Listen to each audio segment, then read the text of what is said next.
Hi guys, welcome to this tactical video. This video is about the Retributor squad for the Sisters of Battle, and of course we're talking about the Index in 8th edition. So Retributors are of course a heavy support choice, and depending on your tastes, they may be our best heavy support choice now, especially if you want to run a pure Adeptus Sororitas army without any kind of Ministorum element in it. Ever since Penitent Engines were moved across the Adeptus Ministorum, obviously you can still take them in the same detachment, but they're not Sororitas, so depending on how pure you are to running pure Sisters of Battle, these may only be one of two choices, so the other being Exorcists, of course. Now for those who don't know, Retributors have always basically been our equivalent of Space Marine Devastators. It's just a squad of regular Battle Sisters really, in terms of stats, that kind of thing, but of course you can equip 4 of them, or up to 4 of them, with heavy weapons. Now we are more limited than Devastators because Sisters of Battle only have the Holy Trinity in terms of their weapon choices. So there's only actually 3 different types of heavy weapon you can take. But fortunately each of them does a separate kind of role, and you know, traditionally there's always been one good choice to take, and in the past that was Heavy Boulter, as you can see right here. Reasons for that were quite numerous. One of the bigger ones is that it was actually a fairly long-range weapon at 36 inches, which is unusual for Sisters of Battle because we always were traditionally a very short-ranged army, and that's still true to this day. We still have a very short-ranged army. So anything with higher than 24 inches of range was a very good asset for us. The other thing you would see traditionally was the Heavy Flamer, because of course it was actually an assault weapon. And Heavy Flamer, so we get out to focus. Because it was traditionally an assault weapon instead of a heavy. But obviously that's changed, but of course you don't need to roll to hit or anything, just like in the past. I'm pretty sure you all know my thoughts on standard flamers by now, and that they are really not worth the points. Heavy flamers are kind of the opposite. I still don't think they're as good as they were, but having AP -1 is actually pretty decent. It means they've improved against certain targets in certain situations. So they definitely haven't been hit as hard as flamers, and I would still consider them to be a good choice. Now ironically, the multi-melter was a choice that most people would never ever take in the past, because you know, it was so easy to get melter guns up front using Dominions, or even just regular Sisters in transports, and there's so many other benefits to that. The multi-melter wasn't really a good choice, because of course it could only fire on snapshot. Now obviously that's changed with heavy weapons. They can move and they only suffer a -1 to hit, which is actually pretty good, but bear in mind it's still only a single shot weapon, and it does have twice the range of the melter gun, but remember that effective range where you get the rerolls is only 6 inches more than it would be. Now that might make a big difference to you, it depends what you have. Personally I still think that the Dominions is the better choice if you're going for pure melter, especially when you factor in the cost of these. These are 10 points more than a regular melter gun, for basically 6 inches more range, but a little less versatility, but there we go. So that's the basic choices. I will say now that I have used all 3 types and tried them all out, and I'm basically going to give my thoughts as to what you should do if you want to run either of these, and basically the best ways of running each setup. But then I'm also going to say which I believe is the best setup you can go for in Retributors. And you know, whether they're kind of worth taking in comparison to other things. So there we go. Alright, so let's get started then. We need to consider what is effective in the current state of the game, by which I mean the rules regarding acts of faith and that kind of thing. So I'm going to talk about the heavy flamers first. The heavy flamers are useful because you can move and you don't suffer any penalties, so they're the most mobile variant. The other good thing about them is they are an anti-infantry weapon, which means you can also combine them fairly well with bolters, because yes, they have the 8-inch range, but that means all your bolters are usually firing double tap as well for anyone else who's in the squad, so you have a larger squad. This is pretty good. The drawbacks of this is you're not going to be in range to shoot anything with these heavy flamers unless you have some kind of transport. Or you could use acts of faith on them, but then you're using the act of faith to move them and you're losing out potentially on shooting. So seriously, I would consider a transport for them, even if it's just a rhino. So a rhino would basically suffice in getting them up. Even better than a rhino would be a repressor, because it means they could actually shoot out of the firing points. They could literally just poke out the top and shoot out that way. And that would actually work out a lot better in most cases, because then they don't have to get out. They're a little bit faster and they're protected. And it also means you can keep the squad size smaller, because they won't be getting shot and taking wounds. If you are in a rhino, I would recommend taking at least a squad size of 6. So you have that ablative wound there. And then you can use Acts of Faith to heal them up again if need be. Ideally, you're looking at a squad of 7 though. If they're on foot, I would go for the full-size squad of 10, but again, you've got better options here in how to load them out if they are on foot, so I would highly recommend they have some form of transport. Okay, so as mentioned before, they are anti-infantry, so that's the kind of thing they want to go for. What you actually want to go for, the ideal target is things like Space Marines or Terminators that aren't in cover. This is because that -1 is going to give them a free-up save, and you're going to pile on a lot of wounds, that kind of thing, and you'll do actually quite a lot of damage there. Don't forget their strength 5, so that means you're winning on freeze against that kind of thing. They're also, and a lot of people have suggested this already, they're not terrible against flyers because they automatically hit. So anything that has that stupid -1 to hit, whether it's like Eldar Rangers or anything like that, Heavy Flamers are a good option because you auto hit. They're also not terrible as a screening unit because obviously the Overwatch is still D6. They're not terrible, but then it's an expensive unit to lose. So in cases like that, you definitely want a full-size squad, and hopefully you have something nearby which can at least pile into the combat, maybe St. Celestine or something like that, that can help you out a little bit, because obviously they're all just going to die in combat at that point. But it's not terrible, put it that way. But that's basically it for the Heavy Flamer Retributors, is they want to be moving forward, they usually want to be aggressive, and they make a decent midfield option, especially against tough opponents, or if you have the second turn, enemies coming towards you, it means they can counteract, they can move into the right position and get them on the next turn. This is why a Repressor is so useful for them, because it means that you will actually be able to shoot on the turn they move, otherwise they probably won't quite be in range. Personally, from my experimentation, if you are going first or you have a large Alpha Strike unit, there are better choices than this to go with, because it's fairly expensive. It's 17 points for a Heavy Flamer, which is the same as a Meltagun. Depending on how well you roll, it's very boom or bust when you have something like this, even if you've got 4. So it should average out for about 14 hits every time you shoot these. But obviously it's going to either be higher or lower a lot of the time. In my experience at least, it's always very swingy when you have things like this that are random shots. You know, so it's going to do a decent amount of damage to infantry, but it's probably not going to do too much. So ideally you want them to soften up a unit that you're going to charge, or basically unleash on something that you have other units around, maybe troops, battle sister squads, heavy Boulter Retributors from a distance, or even multiple squads of these. Just something where you're going to finish it off later on, like they'll help sweep an objective, that kind of thing. So not terrible, generally a midfield unit, worth considering, but I would say if you don't have a Repressor, or you don't have access to a Repressor or something like that, you can't proxy one, you probably want to consider other options, because there are better options out there for the time being. So that's them. Next up we're going to talk about the Multi-Melter Girls. These are 10 points more for their weapons each, so that's going to rack up pretty quickly. What's good here is you basically have the most powerful anti-tank weapon in the Index at a range of 24 inches, which isn't too bad. Now bear in mind it's still in its strength 8, which means against light vehicles such as transports, rhinos, that kind of thing, which are less popular these days in my experience, you'll be winning on a free up, and then you've got a chance to do a decent amount of damage, at least, because it's D6 damage. And odds are they probably won't have a save, or if they do it'll be a very low save.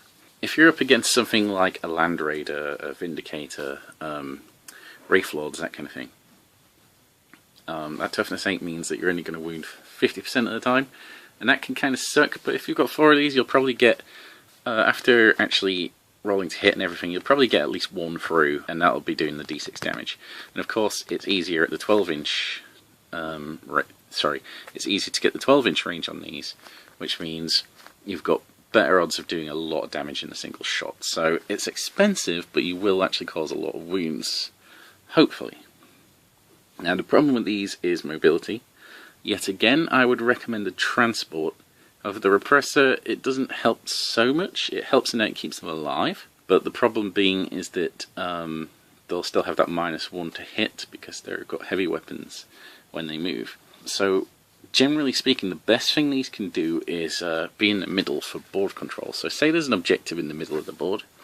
What you want to do is you want to sit them in cover, preferably, on that objective where they have some kind of shots. And basically what that is a deterrent for anything coming nearby, because hopefully you'll have a large squad. I mean, you might as well go big on these if you're going to, because any losses struggles, and at least you can replace them with a Hospitaller if you need to, or with the Healing Act of Faith. What you want to do in these situations is, if you can, use the Shooting Act of Faith, because then you can shoot if anything comes nearby, and that's quite scary things to shoot with. And then of course you can shoot again in the phase, and anything that's coming across that no man's land in the middle, coming towards your thing, if it's in a transport, you're probably going to kill it.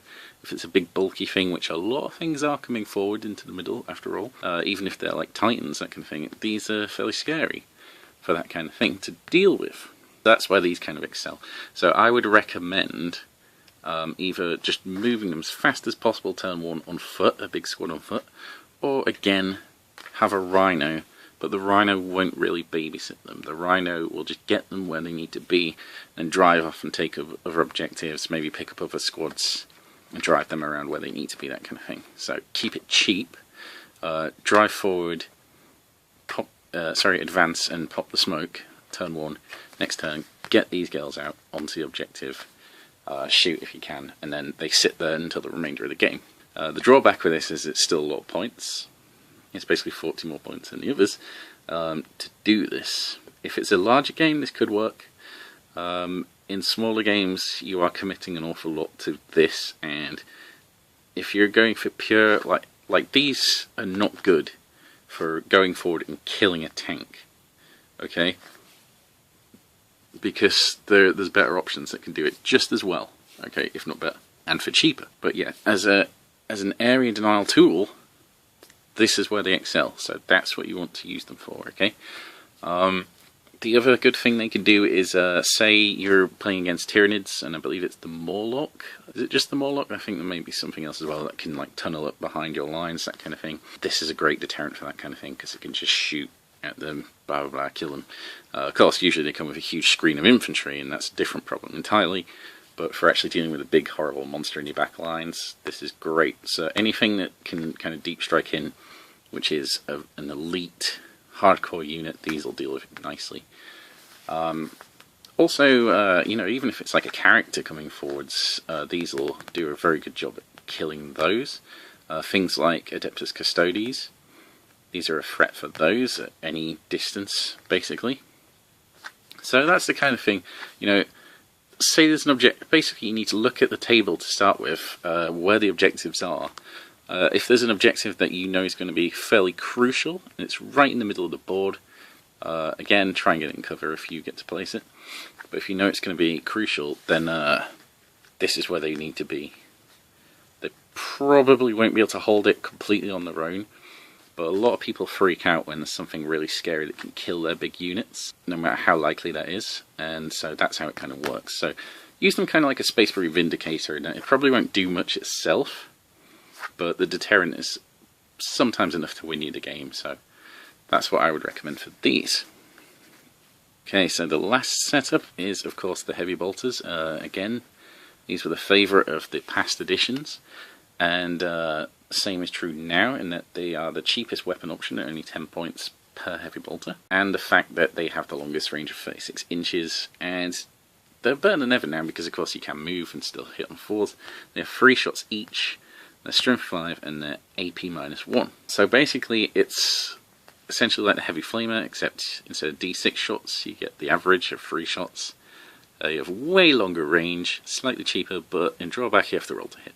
Personally, I prefer that I would rather have the heavy bolters. And because of this, because of the range, they are a fantastic backfield unit. Much like the multi-melter option, these want to sit on an objective if they can, and sit in cover with a good vantage point for a field of fire. The difference is these can be shooting turn 1, even from the Act of Faith. And of course they can shoot every turn at full capacity. They don't need to move for the most part. There's usually always going to be some kind of target that they can deal with. Now again, it's anti-infantry. If it's light infantry, it's great. But generally speaking, the best thing for these to shoot is other Devastator equivalents, because that -1 will basically deal with the cover and put the enemy back to like a free up save for the most part. So say it is a Space Marine that they're shooting at. If it's in cover, that -1 completely negates his cover bonus. So then they're just relying on their regular free up save, and every time Devastator gets killed, that's a huge expense for the most part, because a lot of people tend to go for the multiple small units and they'll put the expensive weapons on like the las cannons and stuff, and that's expensive stuff. So every time they lose one, that's a lot of points gone, a lot of firepower gone. So these are great at dealing with stuff like that. They're also great at dealing with Dark Reapers, anything like that. This is the unit you shoot at them from your own backfield, so try and get that first shot in. And to deal with the incoming fire, if they try and do the same to you, this is why you have a full squad of 10. Now fortunately, because this is the cheapest weapon option, you can do that fairly cheap. Now if you are on a budget, the lowest that I would recommend is 7. Personally, I find 8 to be the kind of sweet spot where they're okay. They can take a few losses, and you can repair them as well. Obviously, Hospitaller if you have one nearby, although you're better suited using the Act of Faith in that case. But a squad of 10 isn't terrible. What I like to do is give the Sister Superior a Storm Bolter, because it's only 2 points, and that means anything that reaches the midfield, you have a lot of shots coming at them, and that can be really effective, especially if you're using the Act of Faith for shooting. You've got a lot of bolt shots, and then a lot of heavy bolt shots that can always shoot at something else if need be. So that's also pretty decent. So one of the things I've basically done most of the times now is have an Imagifier nearby to give them that bonus Act of Faith. Now whether it works or not is very hit and miss. A lot of the time it just completely fails. But when it does, this is a decent unit to shoot with. Not the most damaging unit in your index by a long shot, but you could do a lot worse. Basically they'll just rack up damage over time and hurt the kind of annoying units that you really want to blunt, such as Devastators like I mentioned, or Dark Reapers that are difficult to get to because you've got other priorities for your smashy kill units going forward, because you've got to deal with their smashy kill units going forward. That's where this comes in really useful.